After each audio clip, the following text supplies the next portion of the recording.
Hi, fifth graders. I am super sad and really disappointed to have to bring you this letter, but I received a letter from the PTA, and the PTA stands for Parent Teacher Association.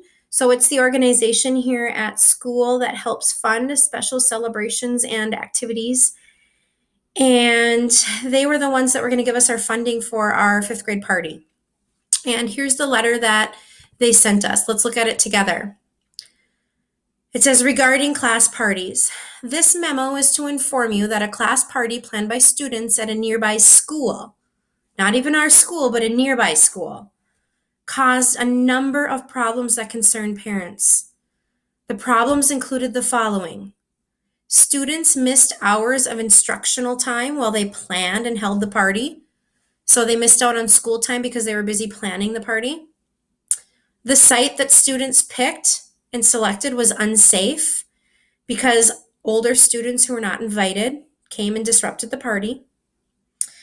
Several students were injured during some of the games that were being played, including physical contact. It sounds like some kids got carried away and played football and dodgeball.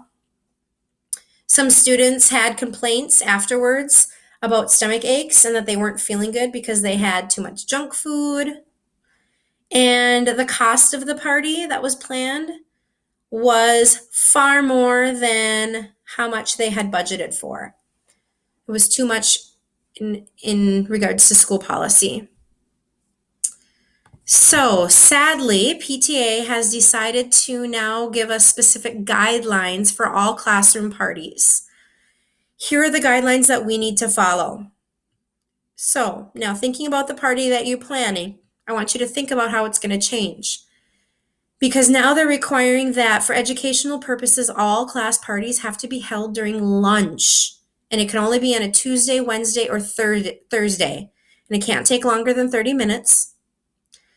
Because of safety reasons, the parties need to be held in a classroom. They can't be held anywhere else.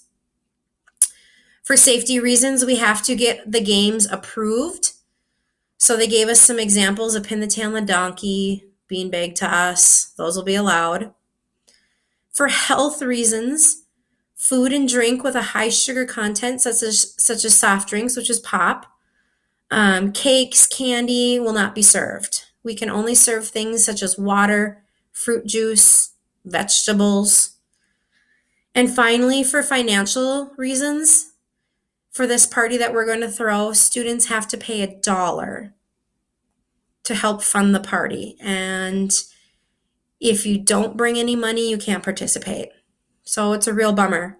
So now I want you guys to think about that party that you planned, and I want you to think about how you feel after hearing those guidelines. And I want you to go back into this document that you started earlier, and I want you to answer these questions right down here. How did you feel when you were initially planning the party and you could plan whatever you wanted? How did you feel when you heard of the PTAC's new guidelines for the class party? And why did you feel that way? Does the situation seem fair to you that we planned a party and then we got a letter saying that we have to have some restrictions because of an incident that happened at a nearby school? Does that seem fair? Why or why not? And then the last question I want you to think about. Suppose that I had not originally told you that you could plan your own party. Suppose right from the beginning I gave you the guidelines that we have to follow. Would you have felt as frustrated as you felt just hearing the new restrictions now? Why or why not? So I want you to go ahead and answer those questions and type it right on the document.